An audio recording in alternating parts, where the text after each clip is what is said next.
And here we go. What's going on, everybody? Welcome back to another edition of After the Movie.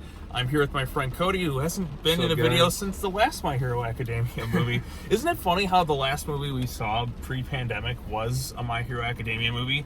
Now that we're kind of more towards the back end of it, I hope, we're seeing a new one. This one's called My Hero Academia World Heroes Mission, I believe. Yep. So this one is technically set, I guess, after the events of Season 5. The thing with a lot of these movies, though, is they don't necessarily tell you where their setting is, but I just finished Season 5 today and watching this, I'm like, okay, I can tell this thing's kind of set. It's kind of an original story. I think it had the creator involved. I don't know all the details of it, but this is something you want to watch kind of after Season 5. Doesn't really play off too many major plot developments, but you see kind of Deku mastering his, what I like to call a Spider-Man quirk. He's like swinging around here like that. So yeah, that was kind of something showcased in Season 5, which I just finished today. So yeah, I didn't know about that. I'm probably somewhere around like Season 4 myself. Right. So. But I mean, you don't really you don't necessarily need to. You can kind of, if you're like into the show, you can kind of just drop into this thing. That's the thing with a lot of these movies, though, is they're kind of meant for like standalone things. Unless you're the Demon Slayer movie, which is legit kind of like the Season 2, because it's set between the seasons and like while anticipation for the next season kind of came along. This one you can kind of just jump in if you're a fan of the series.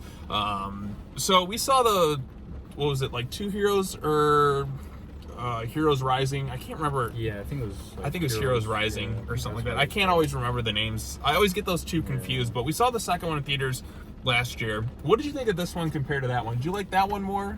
Or?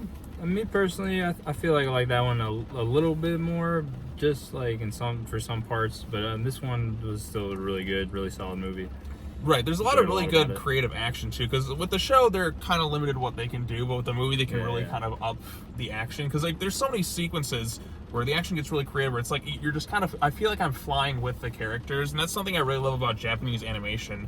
You really get the sense of flight, and like in the actions in play, like the camera just, or whatever, however they do that in terms of animation, I don't know.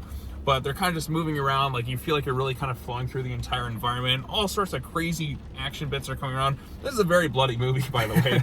Way more than I was expecting. Especially for My Hero, wouldn't expect it. The last movie was a lot more comedic, I felt, and upbeat. This one's a lot darker. So I guess the plot of this time around is, what was the organization? Humorize? Yeah, Humorize. So an organization known as Humorize wants to eliminate all individuals with quirks, and because they believe in like a doomsday prophecy with quirks are gonna like destroy the world or something along the lines of that. End up destroying humanity. End up destroying humans will evolve to the point where it'll be like, they won't be able to control their quirks anymore. Their quirks will be too strong. Right. So they want to kind of wipe out all the people and individuals with quirks. So they have this organization that's doing it. How Midoriya that comes in because you have all the different heroes from around the world. This one's primarily focused on kind of the core 3 main UA students. You have Izuku Midoriya, obviously, who's the main character, Bakugo, and you have Shoto Todoroki, who are just kind of the main 3. Although this time around, what happens is, while the heroes are kind of going around the world on their various missions, they're trying to track down this Humorized organization to find their like dirty bombs or whatever that they showcase at the beginning of the movie. One of the bombs goes off and it just kills an entire city, just horrifically mutilates people, except for those who are quirkless. So if Deku One for All would have been fine. I get All for One. Except sometimes like no. Definitely One for All would have been fine. But they're like the Chosen. They're kind of like this crazy cult who just wants to just things. Because the main villain is this quirk user who views his own existence as a mistake, because his quirk kind of reflects everything back at his opponent. So everything, if somebody tries to do something good, like it just reflects badly off him or whatever the attack is. But eventually he does come to find his own limits. In fact, this movie operates on Dragon Ball Z time during the final fight. It's like, we have 1 minute left and like 5 minutes pass. And I'm like, oh, come on, give me a break. Like that was kind of where I was scratching my head a little bit at the logic. But this time around, Midoriya ends up becoming like a wanted worldwide criminal. So he's on the run from the villains. He's on the run for the police, who really are just the organization which infiltrated him. And he meets this character known as Rhodey, whose father disappeared working for this organization. You come to find that he was kind of kidnapped and forced against his will to kind of create this almost dirty bomb of sorts. So it's kind of a road trip movie around whatever country.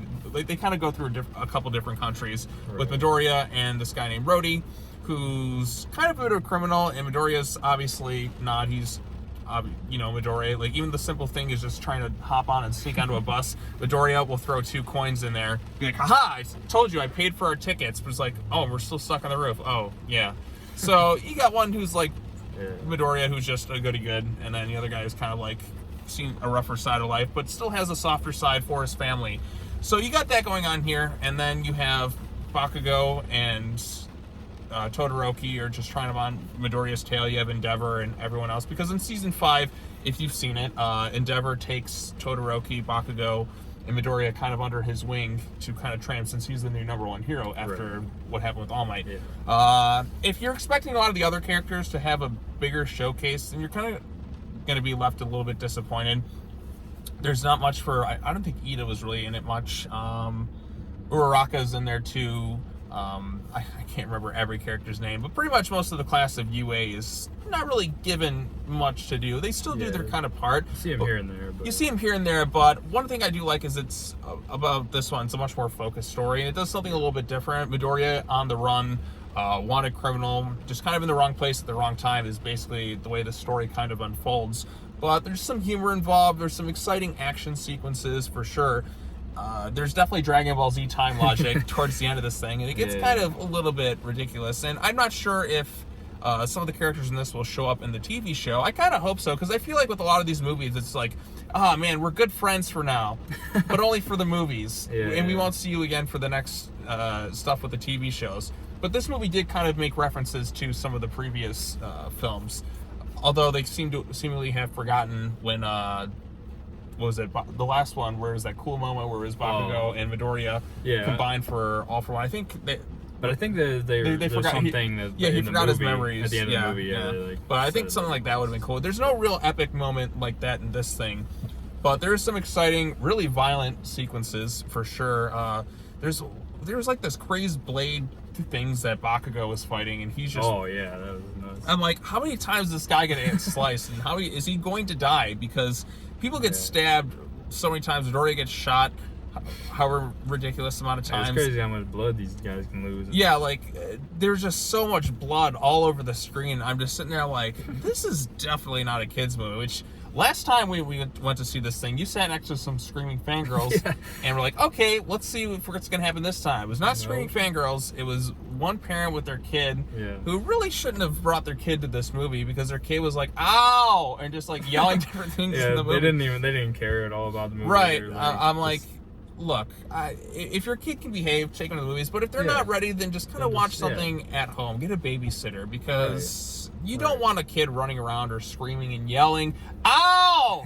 Like the kid, you can hear the kid like a few seats down just yelling, ow, ooh, ah! It's like random. Yeah, just yelling different things, and I'm like, if your kid's not ready to go to the theater, if they can't behave themselves, then keep them at home. I understand. Well, maybe if you're just the only ones in the theater, rent out a private screening. I know a lot of theaters do that now, but if you can't do that, just kind of stay at home. Or get a babysitter or something. Although, the kid wasn't as annoying as the screaming fangirls from when we went last time, where you sat next to them, they're like, oh, shut up, Todoroki! Oh, he did that! He did the quirk thing! Oh, no. That was hilarious. I'm sitting there laughing the last time, but like this time around, it was not nearly as many people. But granted, they've had a lot more screenings. Funimation now, like before a few years ago, remember we went to see Battle of Gods and how there was like barely any show times. Now it's just like, okay, we got like so many screenings now because they've kind of realized that animated movies are quite popular. In fact, I think Demon Slayer, when it was the Mugen Train movie, when that was released, was at the beginning of the year. Was actually the #1 film at the box office. The first time, like, since Pokemon, the first movie that's happened, that a Japanese film just was the top film at the box office. But granted, theaters were much more limited. That's crazy. Right, I think he did, but like, it's been a while. But usually the Dragon Ball movies do quite well. The Broly one was that was really good. Amazing. I think the next one's supposed to come out next year. I've seen some bits of it. I think it's even kind of acknowledging some of the continuity of GT, which doesn't really. That'd be interesting.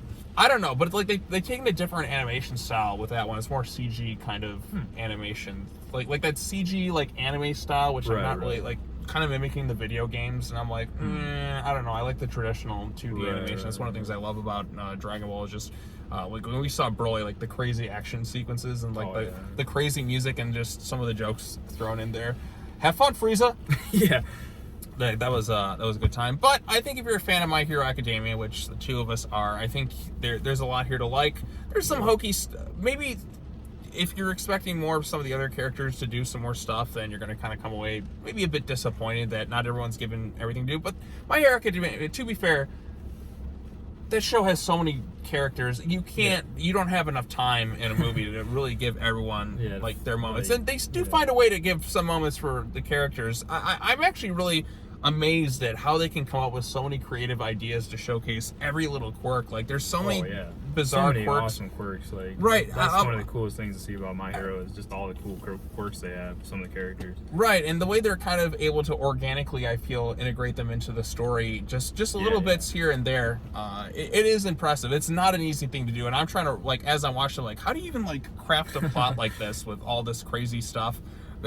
I don't know what it is, but like they just do it so seamlessly, and it's really impressive. But like I said, if you're a fan of My Hero, there's no reason not to check this thing out. I think it is quite the solid movie-going experience. It felt good to see another anime movie in theaters, and I wonder what type of anime movie is going to come next. Maybe next year with the next Dragon Ball movie, which I can't remember what it is, but that's going to be like a superhero-based one from what I've heard.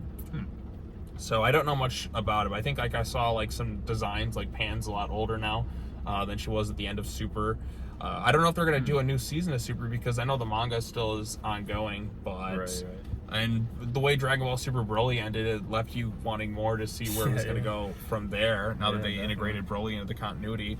But I don't know. We'll see what's next for that. And like I said, My Hero Academia fans should come away satisfied with this movie. Is it the strongest of the three? In some ways it's more focused than the other one. It gets a little bit darker, but in some ways I kind of like the last one a bit more too, because it really gave all the UA students something to do. But this one, it's not just another island movie. It's more Midoriya's on the run. That's something a little bit different, and there's a little bit of intrigue and mystery with the story more. Whereas the other one is villains shows up, we got to stop them. So yeah, it is cool too that they all like get to spread out and go to the different like countries. Right. Like so, normally you only see them in like Japan or whatever. Right. Yeah, that's one of the things I liked about it too. So it's pretty cool. But yeah, that's all I really have to say. Is there anything else you have to add about it? Any complaints or? I mean, the only thing I'd really like, I mean, I kind of would expect it, but like also it kind of like didn't like it too much was like, I mean, how the final fight, how his answer to beat him was just like continuously attack him. Like, right. It's like, just I mean, it seemed kind of like obvious Midoriya thing to do. Like he's not, but I mean, also he's kind of smart though. Like you think you try to figure out a different. Right, I was like because the whole fight, it's reflecting, hitting it with the same force, but there was no creative way around. I'm trying to think, okay, what creative way are they gonna work around this thing? Oh, just punch it more. Yeah, exactly. Whereas the last one, it was kind of a cool thing where it was the two of them teaming up. Ultimately, it comes down to like who could punch more. But there was no creative workaround with the reflecting power. It's like, oh, he's eventually got a limit. Like I get it, that is Midoriya's power, so I don't know what else he would really do. But like also he's kind of a strategist though, so. Right, and like I said, it goes and operates on Dragon Ball Z time too. So.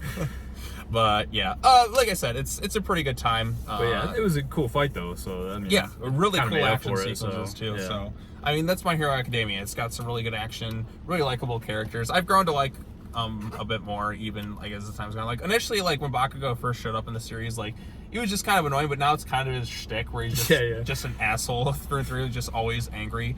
Like he's always pissed off, but he's more for comedy. He's definitely played way more for comedy now that he's kind of like the stubborn one. Most animes kind of have that, like Vegeta, for example. Vegeta was like this ruthless villain, like when he first shows up, but then he just becomes comedic relief once the whole android thing comes around. So, and then like in Super, he's the funniest character. So, yeah, obviously more Dragon Ball comparisons because Dragon Ball is my favorite. I mean, is that your favorite too, right? I mean, I guess I would say probably, yeah. I mean, I grew up with it like pretty much my whole life, and so yeah. All right, well, that's all you have to say.